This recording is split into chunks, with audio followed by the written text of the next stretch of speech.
We're searching for the secret of political success now on BBC Two. How to be Prime Minister. When you walk through the door of number 10 Downing Street, reality walks in with you. So you want to know about the toughest and loneliest job in Britain? Come to the very heart of government and find out about the private world of the country's most public figure.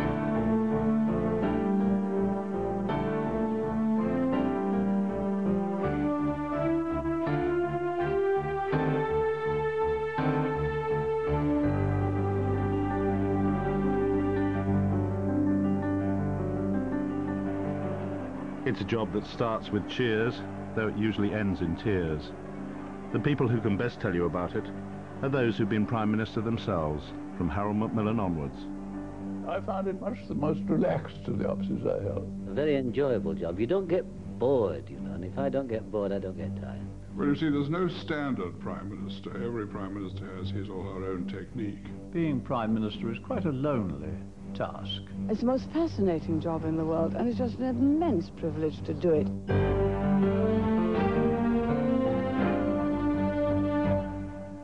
When you had been elected and become Prime Minister and you went in for the first time, and I stood by the chair in the centre of the cabinet table around which everybody sits, I stood there for a moment, and it was a very profound feeling.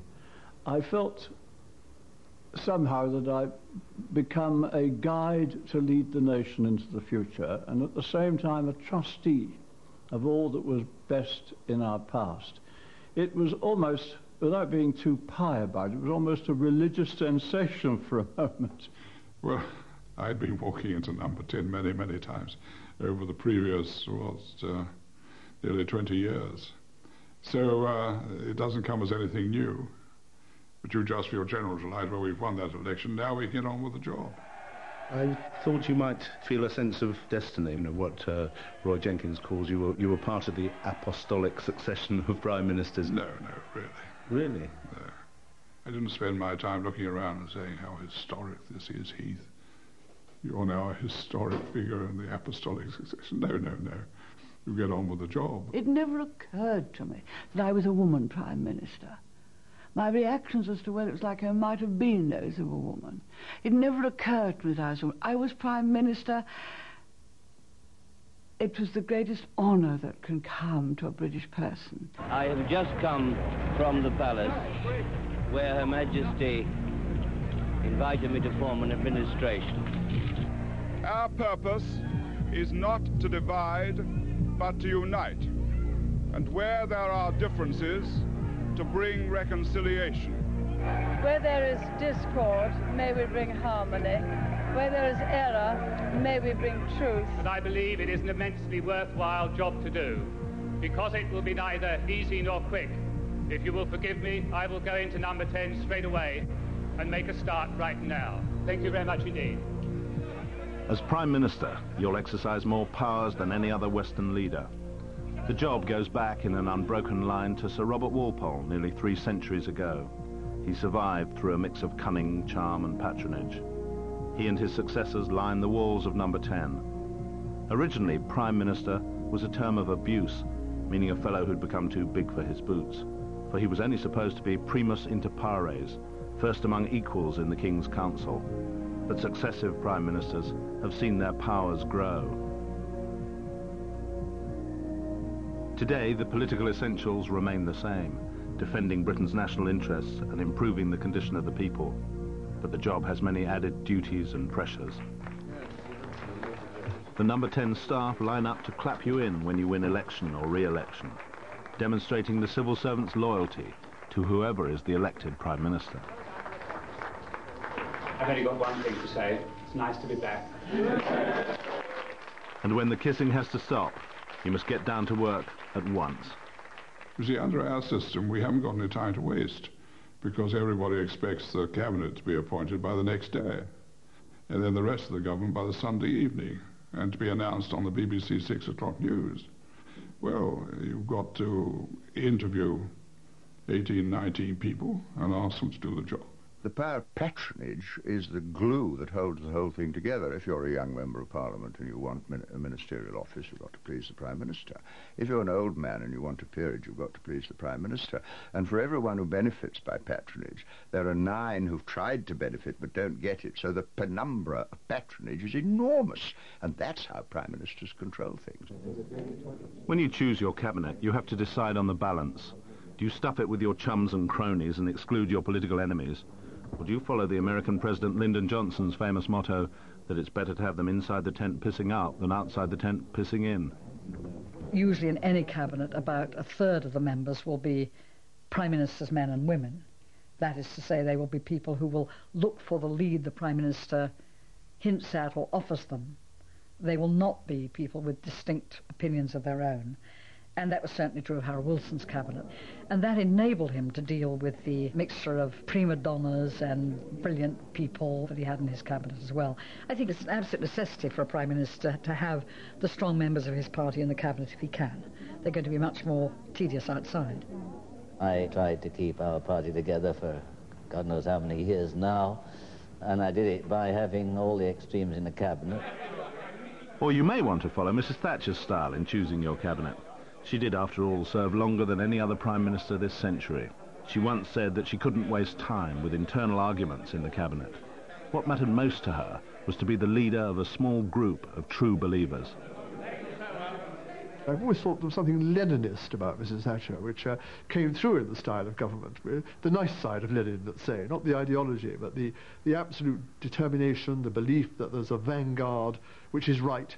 And if you keep that small, tightly knit team together, they will drive things through, get things done. I had said right at the beginning, when I knew the enormity of the task, the running up the down escalator, give me 6 strong men and true, and we'll get through.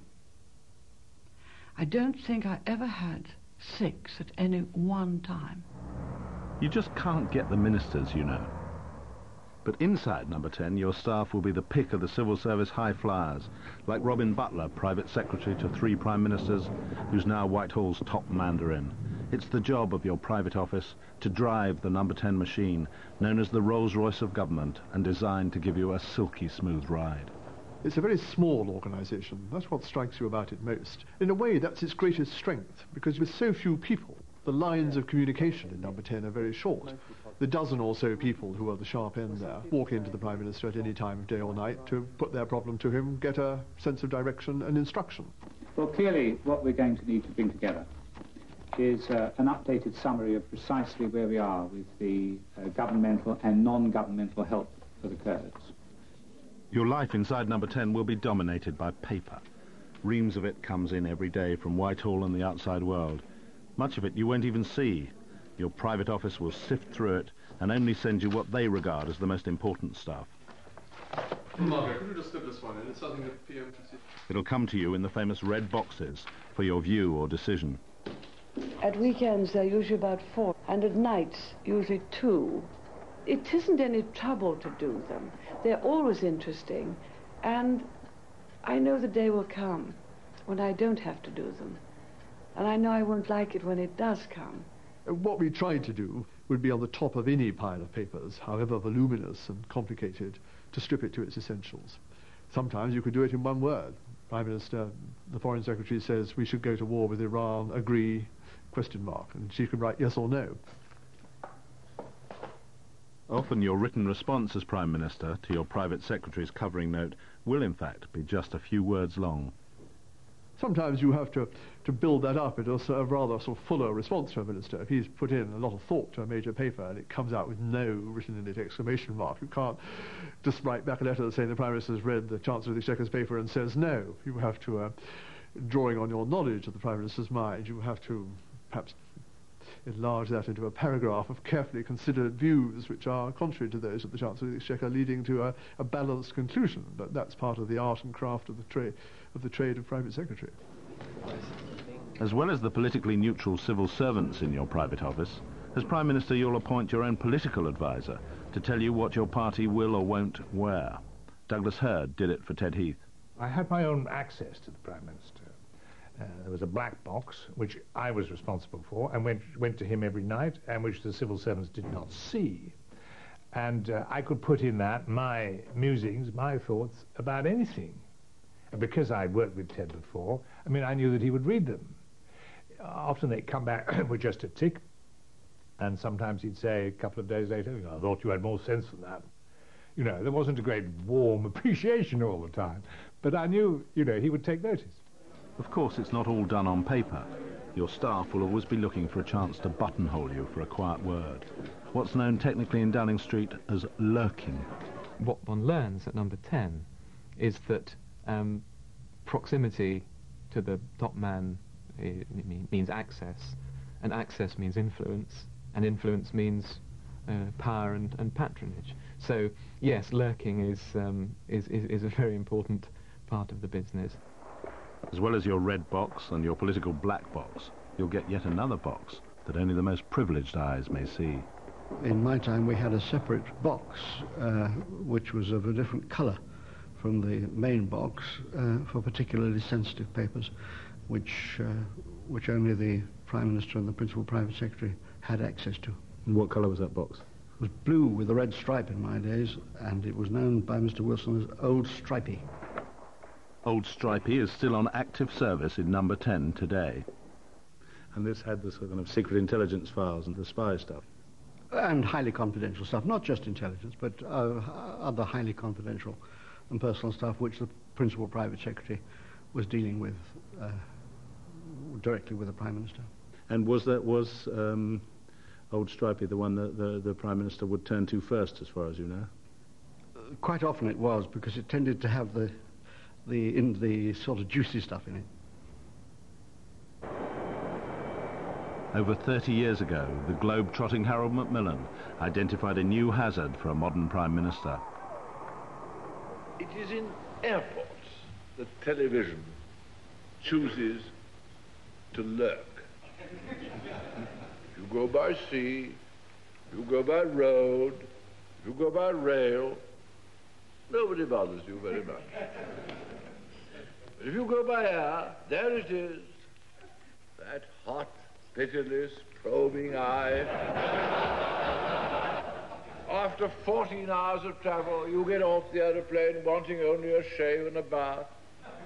Oh no, you're cornered. The lights in your eyes, the camera's whizzing. You put up your hand to shade your eyes, and the next day there you are. In the Daily Clarion, looking weary, old, worried, over a caption which implies that you are past it.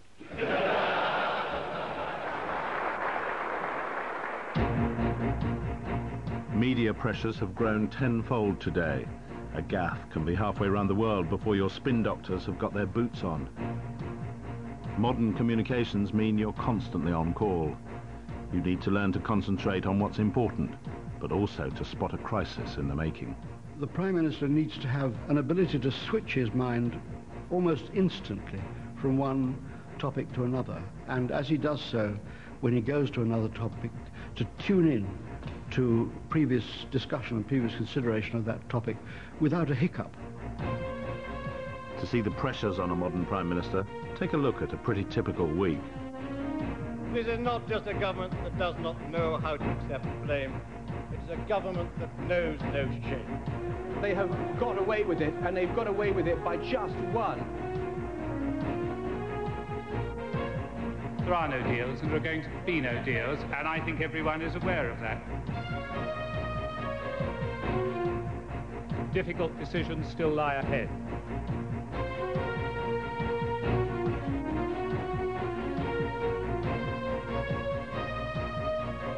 Clearly tired, he was furious with the statement from the IRA. It seems, frankly, rather like a sick joke. The Prime Minister was dog-tired. He went into a meeting to discuss highly contentious matters about Hong Kong.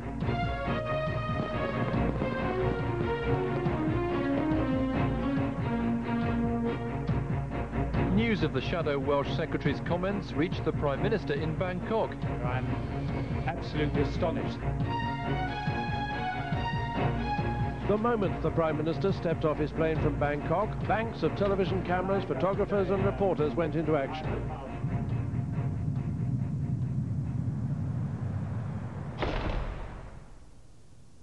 One of the most illustrious of our Prime Ministers was William Pitt the Younger, who died of a mixture of overwork and port.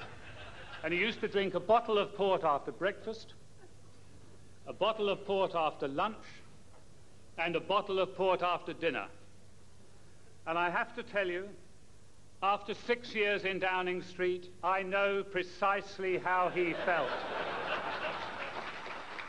Sometimes it begins to look as if leaders get burnt out pretty quick in office these days. Do I look burnt out? Well, you really think I look burnt out? Not physically, but it's just possible you could be politically burnt out. I've been getting a bit worried about you with all the strain you've had at London School of Economics. I'm all right. No, I didn't mean physically burnt out. Right. But look, Macmillan had a full term, and then in that case, physically was out. Indeed, you know, historically, you're very nearly already at a record position. At the end of this Parliament, you'll have had 7 years, practically. If you got a second term and ran to 12, you'd have the record since Lord Liverpool. How old would I be then? I suppose what? I'd be 3 years younger than Macmillan was when he started, or Attlee. You see, I started young. You've got to be fit in this job, Bob. Every Prime Minister lives by the Downing Street maxim that there are only 25 hours in a day. So it's probably best to spend some of them asleep. The great advantage I have, I'm very lucky I can sleep anywhere. I had 7 hours sleep last night, went out like a light when I went to bed, woke up, well, my wife woke me with a cup of tea at 8 o'clock. He could always take a cat nap. He believed that he could take 6 deep breaths and be asleep. And if he couldn't go to sleep then he wasn't tired. Current Prime Minister has become accustomed to getting by on 6-5 hours sleep every single night. Mrs. Thatcher used to sleep about 3 hours a night for weeks and months at a time. Sometimes I would come back from Parliament 10:30, 11, 11:30, just a little bit tired, but I know I've got 2 or 3 hours work ahead. And just then I'll just sit down in an armchair and just doze off for 10 or 15 minutes, and then I'm fine. I can go on to about 2 o'clock in the morning. She was always very reluctant to contemplate a holiday. I remember once, just before Christmas, she was saying, well, I suppose we shan't meet again until January the 4th or something, in tones of the utmost gloom. And some minister was foolish enough to say, a little later in the discussion, there's a report coming out on, I think, December the 28th, Prime Minister, which will be very germane. Oh, I think we may have to meet then. She was like that. As Prime Minister, you may prefer to follow Macmillan's example and take a more relaxed view of the job. You can spend time polishing your ad-libs, seeking the mot juste for your speeches, and leave your cabinet colleagues to get on with it. You can't run everybody's department for them, any more than you can in business, not if it's a big business. Even today, you can still run the Premiership in a way that allows you both to relax and to concentrate on essentials. But first you must free yourself from the tyranny of the red boxes. The best-kept secret in Britain is that the job of Prime Minister need not be oppressive in terms of time. There need not be a huge multitude of boxes.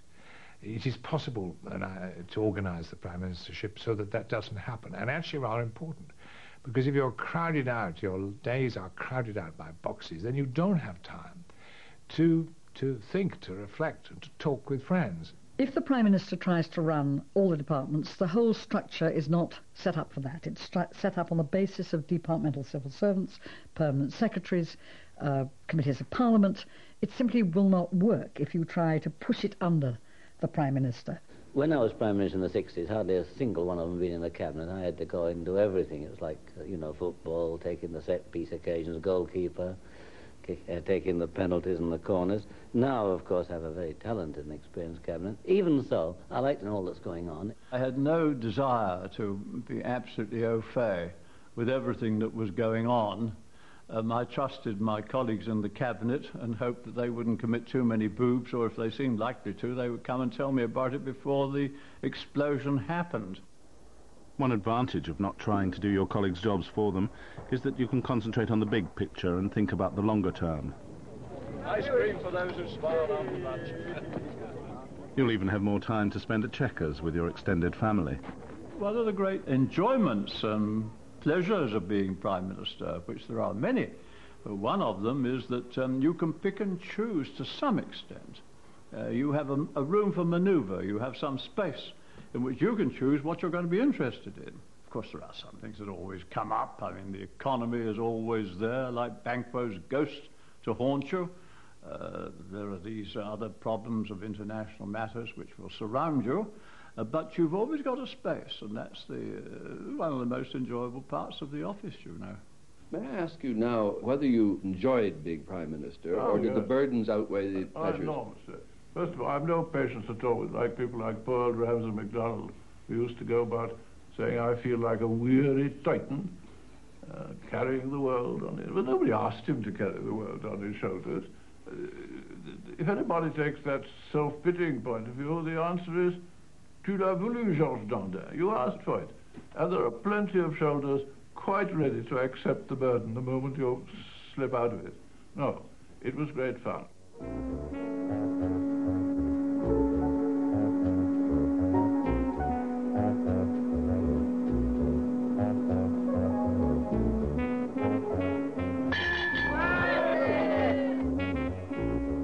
You'll find your own way of switching off and relaxing.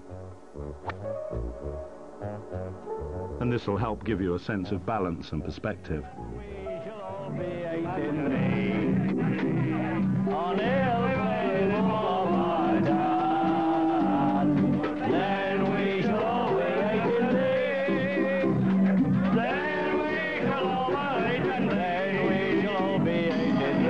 Four calling birds, 3 French hens, 2 turtle doves.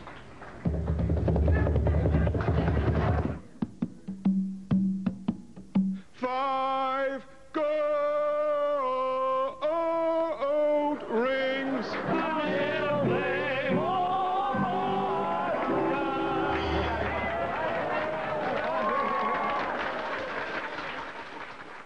Nobody should ever overdo it, you know. You can't make good judgments unless you've got... You should read Jane Austen, and then you'll feel better. And then they come into some awful crisis. Having read about Pride and Prejudice and so on, you'll feel better. I will read many different things. It may be a detective story. It may be a Freddie Forsyth. I think I'm rereading The Fourth Protocol at the moment. I love books. I'm apt to pick up a book whenever I see one. I must have hundreds of books at home that I haven't yet read.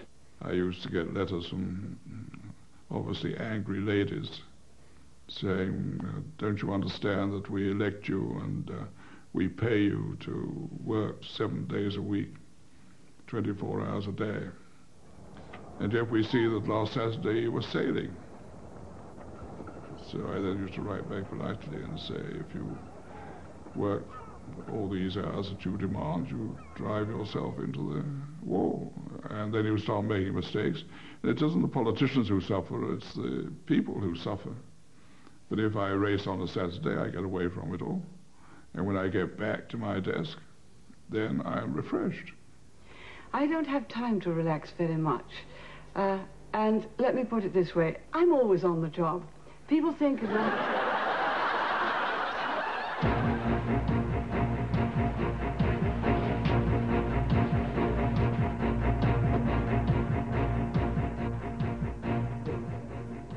In running your cabinet, you have a choice. You can either do it as a traditional chairman seeking consensus, or you can be like Mrs. Thatcher. She saw consensus as a dirty word and believed she had to be a dynamic chief executive who offered no alternatives. When it came to cabinet, she would lead from the front. And some people found this difficult, almost intolerable, because they thought she was dictating the answer before the question had been put.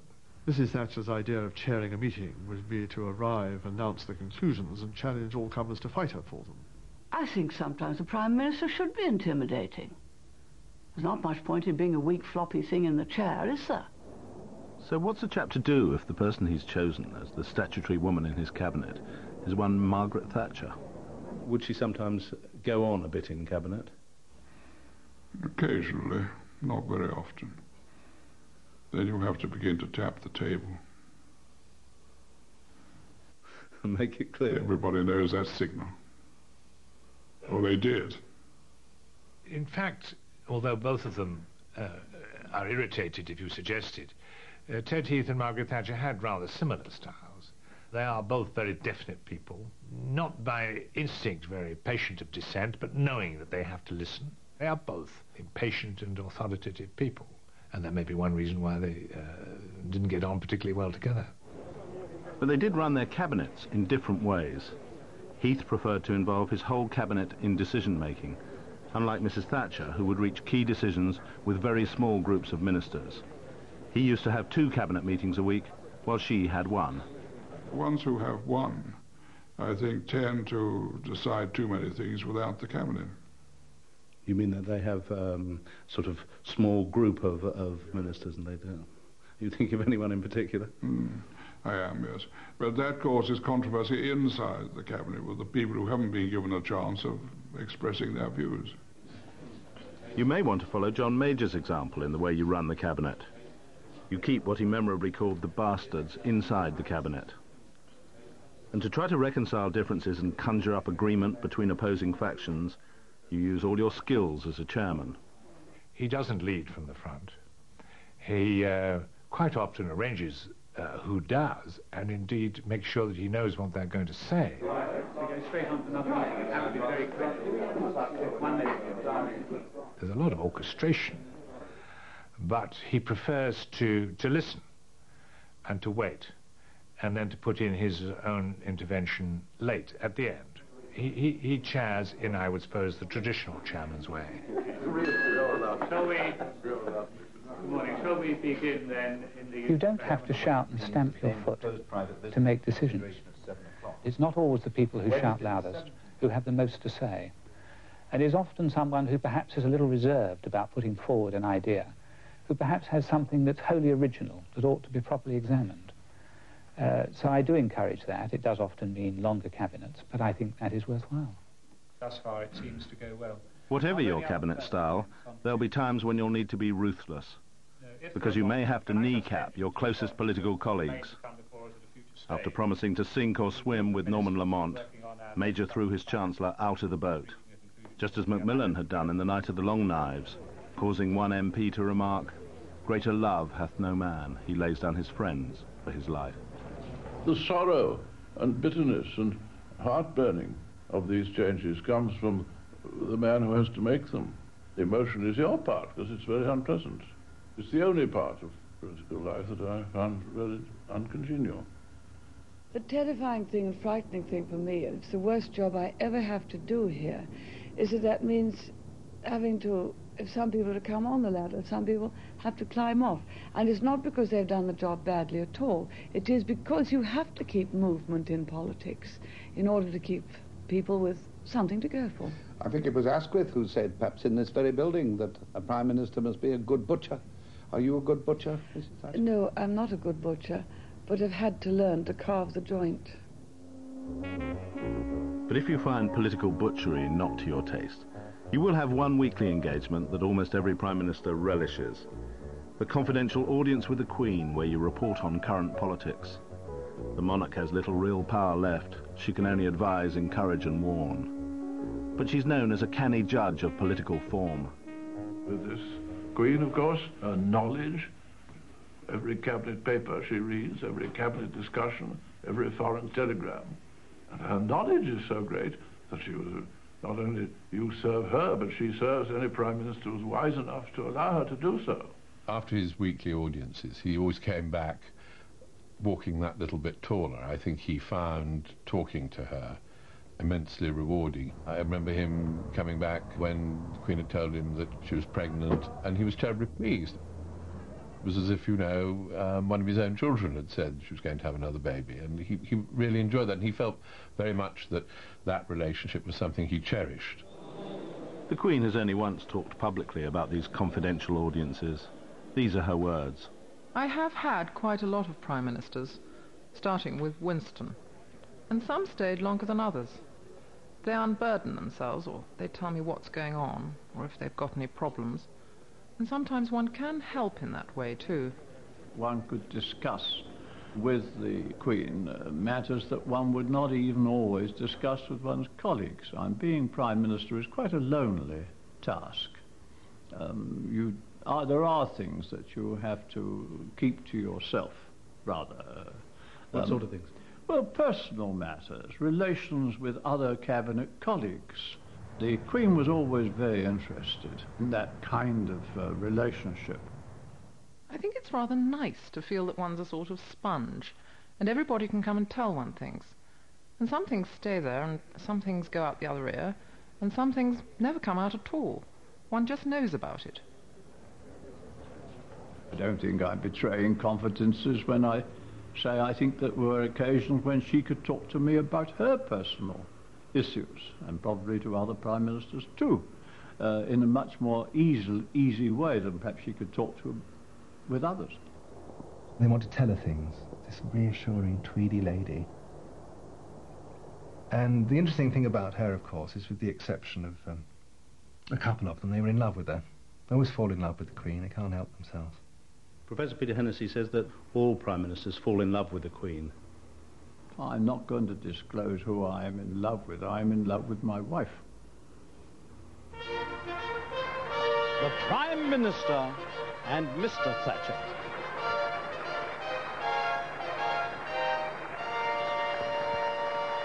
Your relationship with the Queen may be much more testing if you can sometimes be mistaken for a feudal monarch yourself.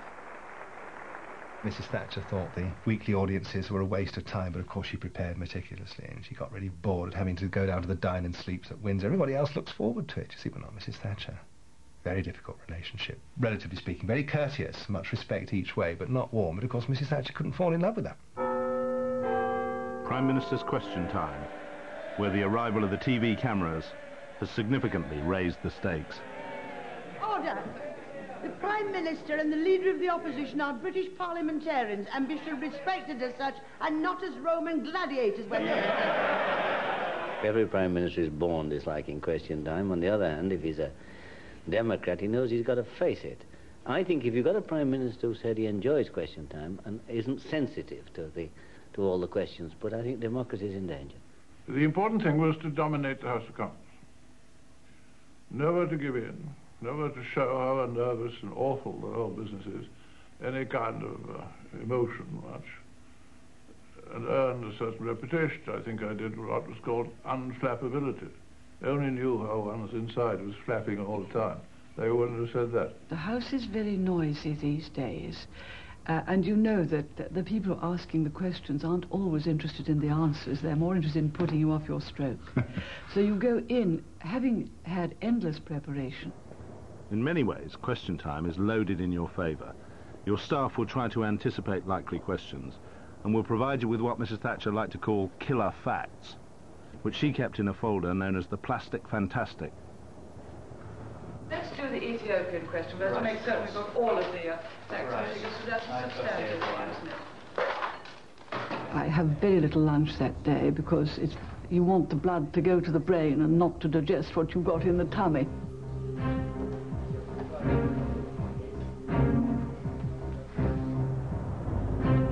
Then as I go in, it's always now keep calm and concentrate.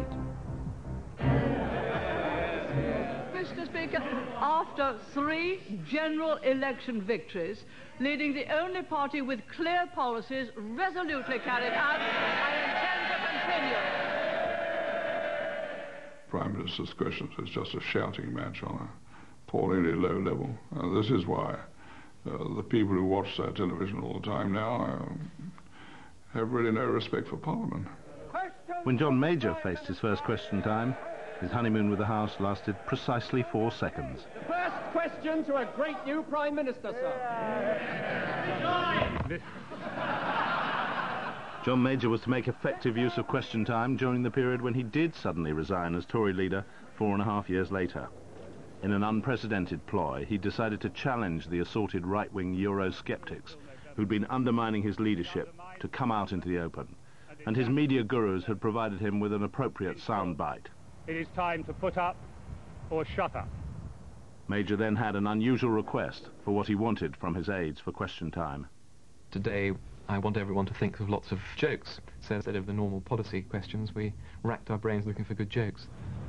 Hill found his comic material when it was learnt that telephone lines were being installed in campaign headquarters for Michael Portillo, a leading cabinet Eurosceptic. Cabinet ministers are setting up telephone lines in campaign offices for the second round of the election.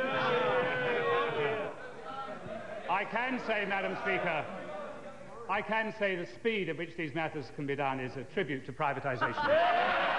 Jonathan Hill's telephone joke helped Major project a confident, unworried image to the backbench electorate.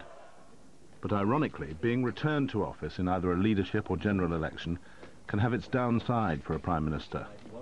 Your enhanced authority may make it even harder for outsiders to come and tell you the unpleasant things that you really ought to hear. Outsiders come in, and either just before a meeting with the Prime Minister they come to one's office and they say, I'm going to go in there and I'm going to tell him my mind, he's got to stop doing this, he's absolutely mistaken. And of course 5 minutes later they go in and they say, Prime Minister, you're doing an absolutely wonderful job, and I just want to take this opportunity to congratulate you on what you're doing for us all. Good evening, Mr. Never let your self-belief turn into a sense of infallibility. Beware of answering your own questions. Have you all had a good conference? Had a very good conference, yes. I remember taking a very senior police officer to see her who was introducing a reform entirely within his jurisdiction with which she disagreed. And at the end he explained it all, and she said, well, you can do as you like, but I shall never agree. And he said, well, in that case, Prime Minister, I can't proceed. And then she said, oh, but you're not cross with me, are you? And she opened her eyes and looked at, I've always thought so highly of you. You're not going away in a bad mood, are you? And the silly ass, he completely crumpled. I mean, he'd had the old one too. He'd had the Prime Minister being authoritative and knocking him down, although he had a perfect right to proceed against her disapproval, and then using feminine characteristics to win him round so he didn't even go away cross. So if outsiders pull their punches, could Mrs. Thatcher rely on her most senior civil servant to be totally candid? Totally candid. Life is not long enough to get by without some economy with the truth, in the sense that you probably can't say everything that is relevant all the time. But I never sought to tell her what was not true, or what I thought was untrue, or to spare her what were the unpleasant things that she ought to hear.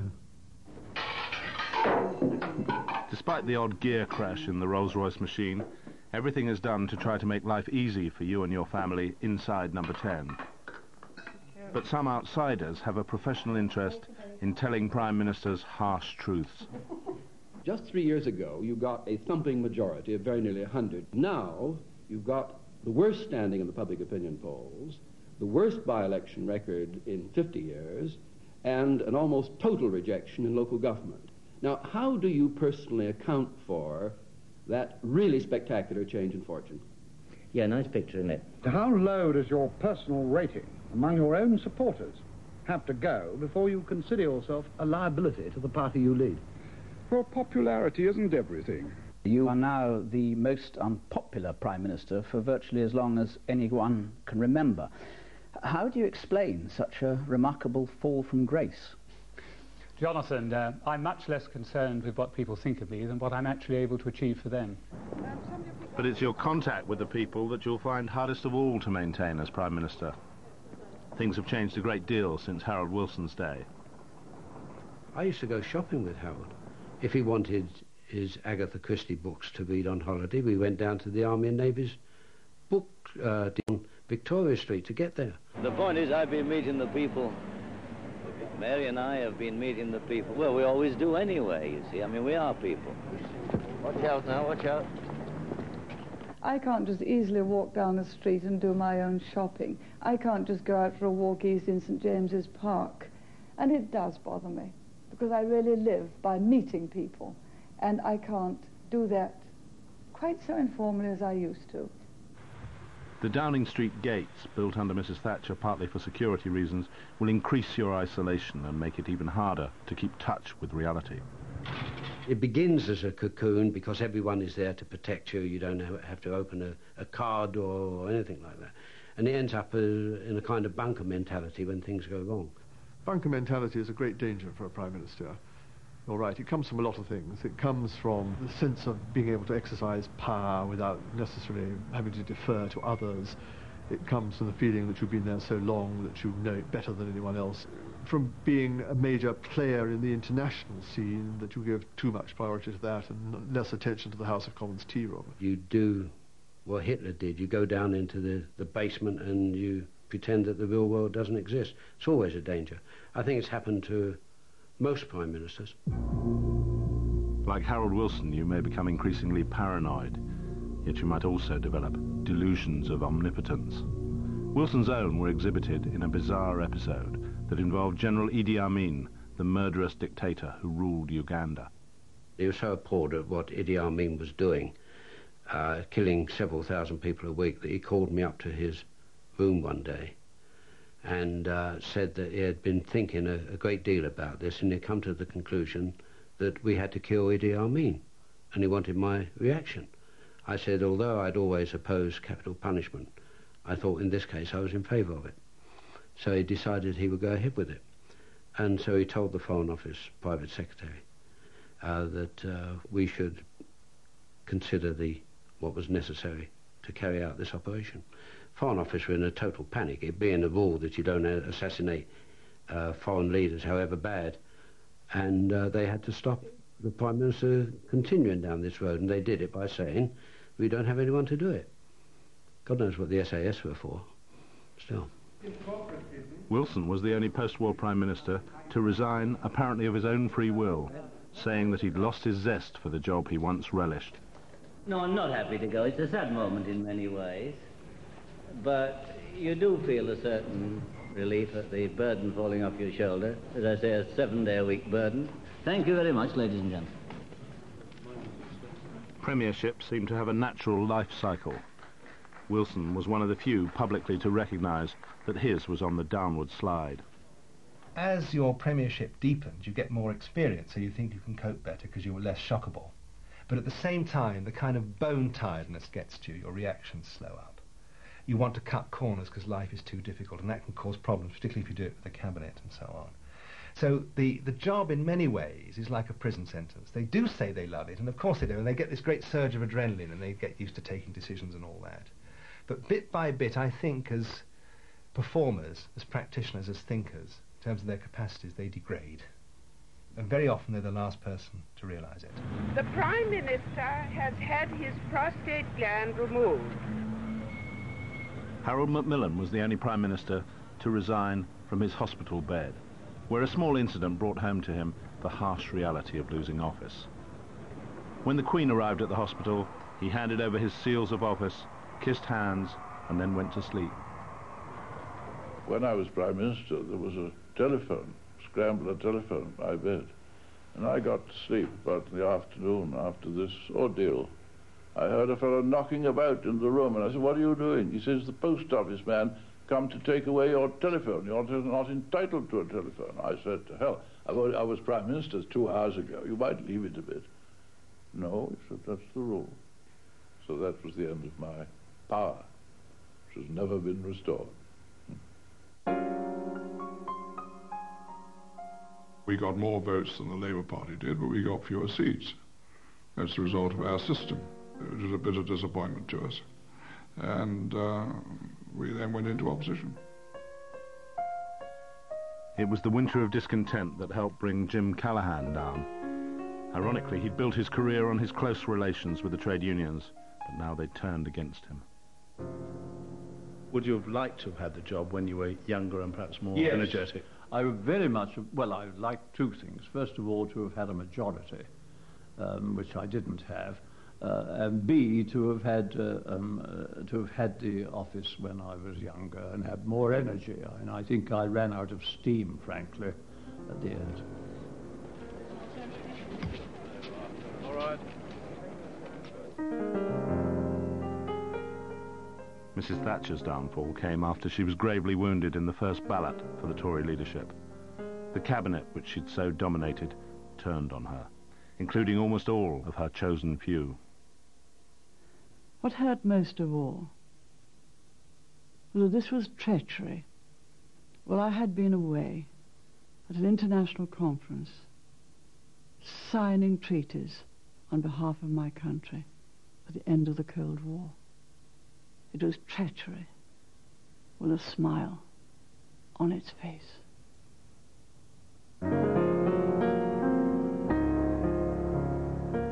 Whatever your style as Prime Minister, and whatever your personal strength, you'll only be able to control events for so long.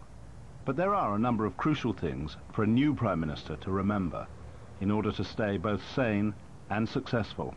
The main advice must be the use of time.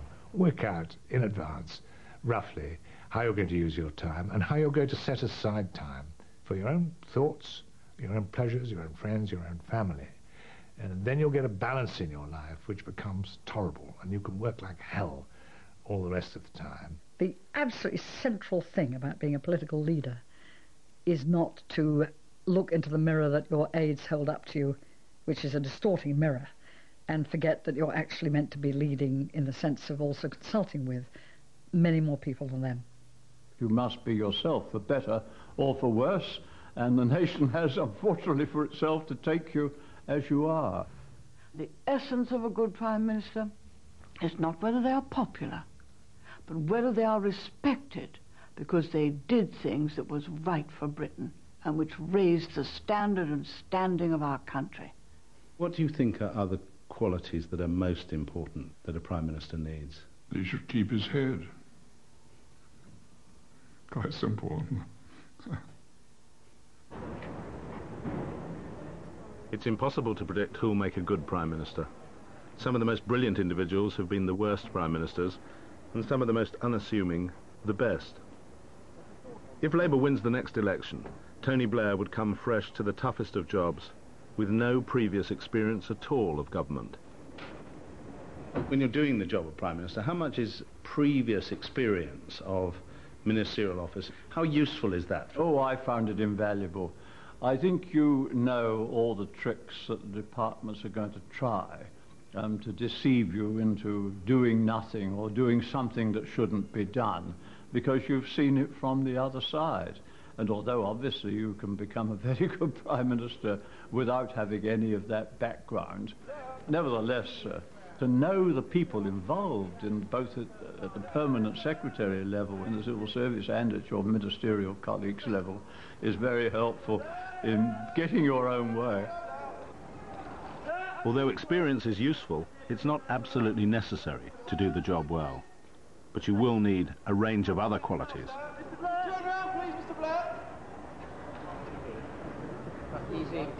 If you're a historian and a would-be Prime Minister says to you, how do I do the job? Who can I model myself upon? It's very difficult because you can only terrify them witless. Because to do the job properly today, you'd have to have the panache and the flair of a Disraeli, the grandeur of a Gladstone, the brains of an Asquith, the balls of a Lloyd George, the consensual skills of a Baldwin, the word power of a Churchill, the administrative gifts of an Attlee, the managerialism of a Heath, the style of a Macmillan, and the sleep requirements of a Thatcher. And that's a freak. There's never been a human being that comes anywhere near to that. And yet to have a chance of coping, that's what you need to be. Why ever do they want to do the job?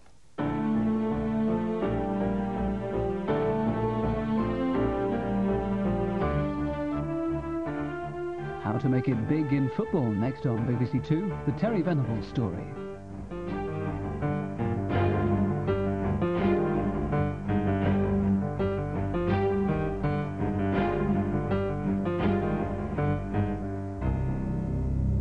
The curtain has fallen. La commedia è finita. Thank you for looking in. Good night. Good night. Good night, and God bless. Enough is enough.